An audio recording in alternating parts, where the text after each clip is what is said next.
আমি মহান আল্লাহর উপর ভরসা করে চ্যালেঞ্জ দিলাম, 54 বছরের স্বাধীন বাংলাদেশে বাংলাদেশ জামাত ইসলামের কোন নেতা কোন অন্য ধর্মের লোকের উপর জুলুম করেছে, তার জমি দখল করেছে, তার ইজ্জতের উপর হাত দিয়েছে, তার সম্পদ লুণ্ঠন করেছে, সাহস থাকলে আমাদেরকে বলে দেবে।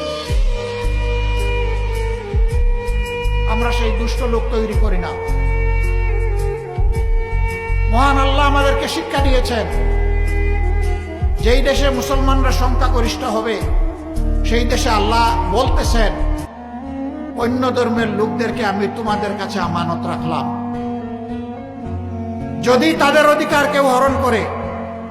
আল্লাহর নবী বলছেন, হাসরের দিন ওই মুসলিম নামের জালিমের বিরুদ্ধে আমার আল্লাহর দরবারে আমি হব বাদী, তার বিরুদ্ধে আমি করব মামলা দায়ের।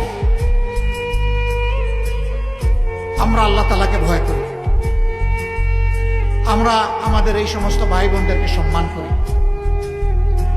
ধর্মীয় কোন বিশ্বাস ধারণ করা প্রত্যেক নাগরিকের নিজস্ব ব্যাপার, এখানে কোনো জোর জবরদস্তি চলবে না।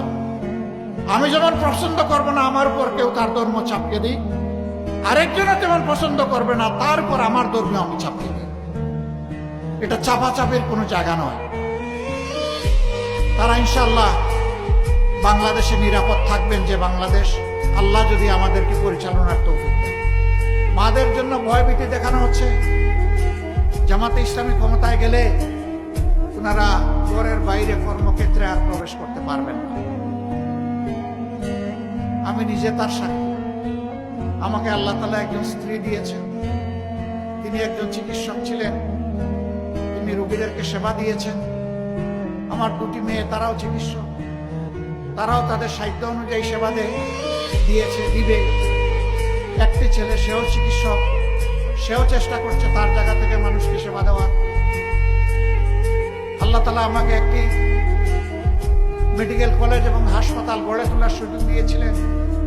সেখানে যেমন নারীরা কাজ করে তেমন পুরুষেরা কাজ করে, যদিও সেই শিক্ষা প্রতিষ্ঠানটা কেবলমাত্র ছাত্রীদের জন্য ডেজিগনেটেড। আলহামদুলিল্লাহ,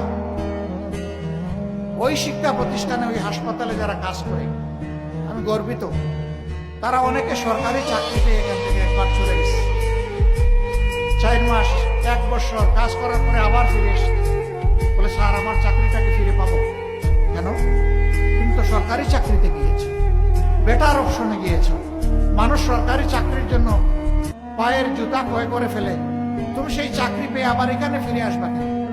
কয় স্যার ওখানে চাকরি আছে, পদ আছে, চেয়ার আছে, ওখানে সম্মান নাই স্যার, আমি সম্মানের জন্য ফিরে আসতে চাই।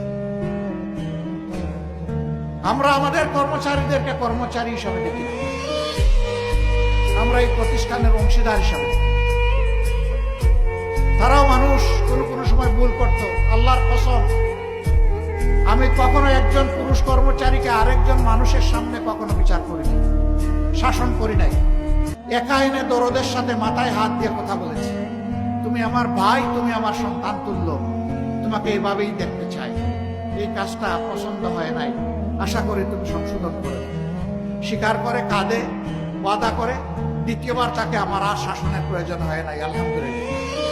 আর মহিলা হলে তার সাথে আরেকজন মহিলা রাখতাম এবং তাকে আগে ওয়াদা করাইতাম, এখানে যা বলা হবে তার কিছুই বাইরে প্রকাশ করা যাবে না। যদি তুমি প্রকাশ করো, তোমার এই ঠিকানা থাকবে না, এই ঠিকানা থেকে তুমি আউট হয়ে যাবে। ওই মাটাকে, মেয়েটাকে, বোনটাকে একইভাবে দরদ দিয়ে কথা বলতাম। আলহামদুলিল্লাহ, দ্বিতীয়বার আমার শাসনের প্রয়োজন হয়নি। আমি গর্ববোধ করি যে এরা মনে করে এটা তাদের প্রতিষ্ঠান, এটা মনে করে না যে এখানে তারা চাকরি। একবার সাংবাদিকরা আমাকে ধরলেন, আপনারা যে বাংলাদেশ করবেন সেই বাংলাদেশে মায়েদের কর্মক্ষেত্র কেমন হবে? আমি বললাম, আমি মুখ দিয়ে না বলি, বাস্তবটা দেখে আসেন।